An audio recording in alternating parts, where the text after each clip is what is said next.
These 10 things that I'm about to tell you will change the way you play Rainbow Six Siege, and hopefully it makes you better. For the last couple of days I've been solo queuing because my duo is trolling and he's not here to play with me. And you know what I realized? That oh my god, I'm terrible at solo queuing. Before I was good at it because 24/7 I was playing solo and I had no friends, so I knew how to play against my enemies. But it seemed like I forgot so many important points of playing alone. So after watching my own clips and fixing my mistakes, here are 10 tips I give you to become better as an individual player. Let's get to it. Number 1 is figuring out enemy playstyle. Now here are 2 ways you can do that, I guess. The first one might not be effective really, but checking stats of enemy team can be helpful. Seeing what rank they were or are, what KD they have, and etc. might give you some ideas how they play Siege. Now, as I said, it might not work 100%, so here's the second option. After the first round is done, you should have an idea about enemy playstyle. Do they rush with ops like Blitz, Lion, Dukai, or do they rush like Braindead Ash players? Because of that, you want to hold entries for the first 1 minute so you don't get surprised. Or play trap ops to counter these rushes. Also, what was the man count for the first round? Did you all die quick or was it like 1v1 at the end?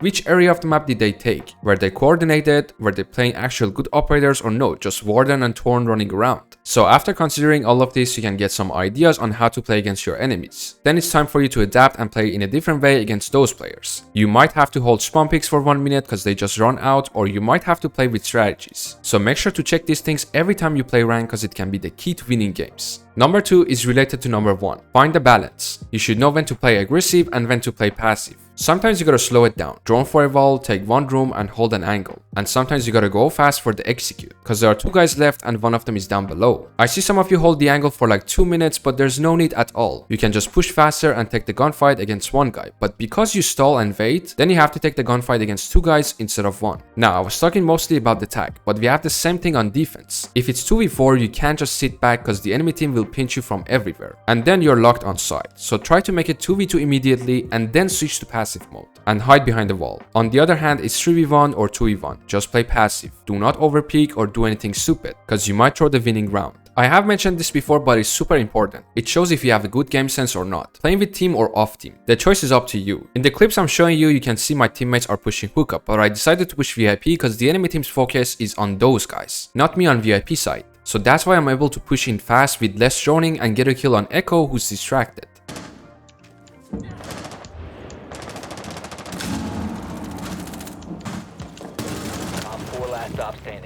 In the same game, I'm playing Lion and they are kitchen. Pay attention. I'm walking and looking at what ops we have and where my teammates are. That gives me the idea on how to play the round. And that's just cutting off main lobby. So I wait for this ramp to throw the Autobot to make a lot of noise and vertical holes. And then I open the lobby door, cause they might run away to bathroom or lobby to have cover. And guess what? Free kill.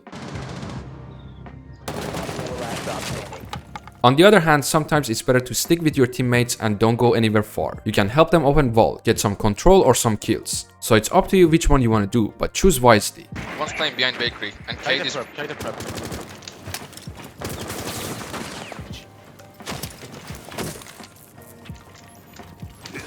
What's the code check?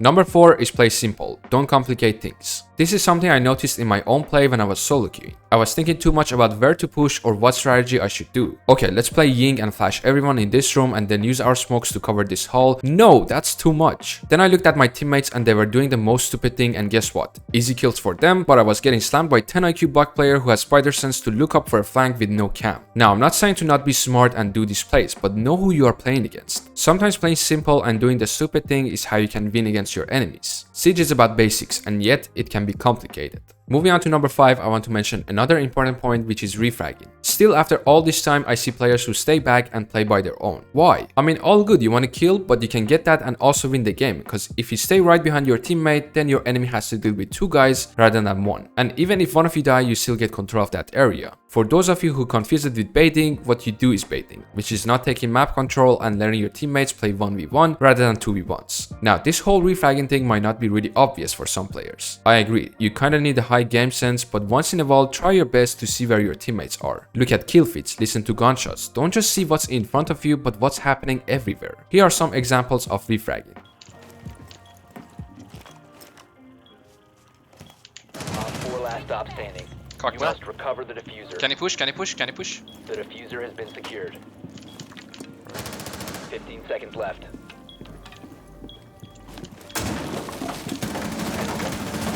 Oh my fucking god. Nice. Op 4 eliminated.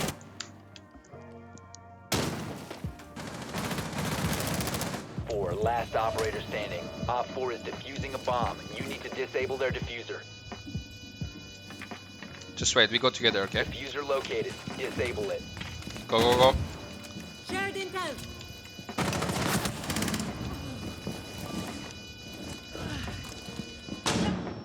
Your teammate is not behind you. He's reviving me. I'm revived. I'm freezing.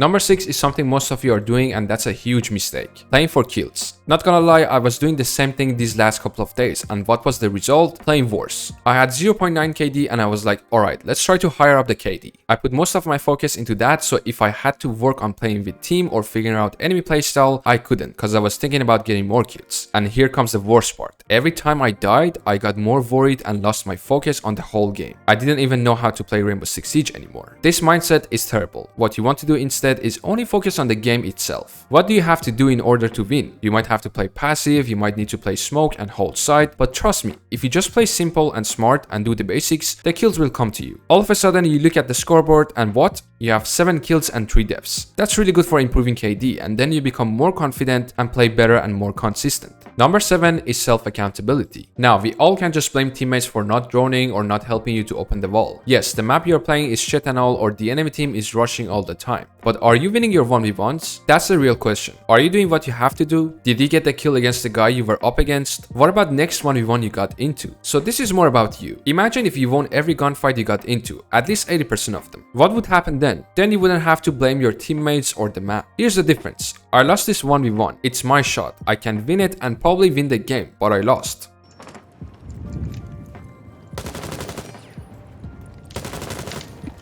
Drop. Garage, garage. Garage, yeah. One op 4 remain.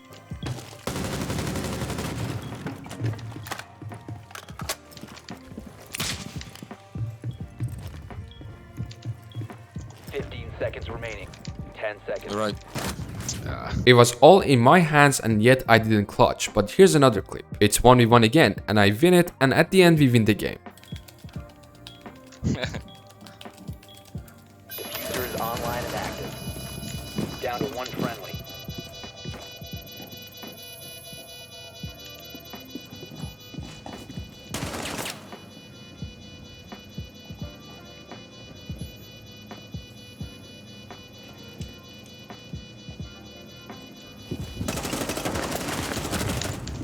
So what I want you to do is take responsibility for your own plays. See if you're doing everything, if you're putting your 100% to win, and then you can say, alright, my team is just lost and there's no way we can turn this game around. Moving on to number 8, we have something simple. Drone for your teammates. There are 2 outcomes. Either your teammates actually play off the drone like this. I'm gonna go through drone hole, okay?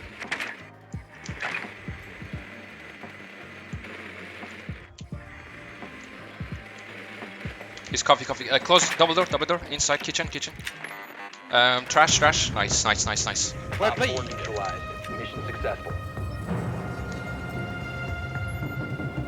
Or they don't and either lose their gunfight or don't push with your drone. That way you can refrag them because you were just safe and busy with droning, or you can take that area for yourself. Who cares? You had to drone anyways to be able to push. Number 9 is find the flaw. Doesn't matter if you're attacking or defending. The enemy team you're playing against is not pro league team. Even if they are, they will make some mistakes or have some flaws in their setup or pushes. It's your objective to find those and use it to your advantage. For example, on attack, I save my drone right here and I don't hear any sound close. That means defenders are not contesting this part of the map, and this is what happens.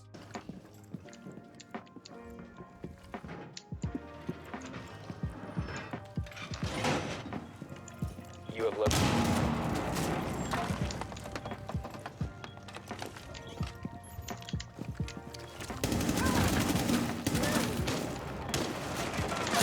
It's the same on defense. I try to find different ways to flank or outplay my enemies. I might not be able to flank from cool vibes, but I can go to luggage and do this. So don't just sit still and shoot. Think, what can you do that makes you unexpected? Which path is open for you to make a play, and then take it. And last one is be flexible. Listen, if you have a main operator, you're in trouble. Imagine if you could only play Warden and Ayana. Then could you open the wall or clear roamers on a big map? Would you be able to hold them off or waste time or deny the plan from below? What I'm trying to say is that sometimes you need to play some specific ops for that situation and map, because it will be a big help. You can literally get the kill easier or play that map better. I feel like some of you miss out on great chances. You can play a zombie and block off important angles instead of running around with useless ops. On attack, you can play Zero to get more info, and no, they don't shoot your camps. After all this time, when I look at our lineup, we have Ash, like a useless operator. We have Warden. Why are you still playing Warden? Are they gonna smoke the side and plant? I highly doubt that. So change ops when it's needed and higher up your chance of winning. And that's it for today's video. Thanks for watching till here. Hope you found this one useful and learned something new from it. Don't forget to like and subscribe. And if you want to learn more, check out these two videos right here. Until the next time, stay safe.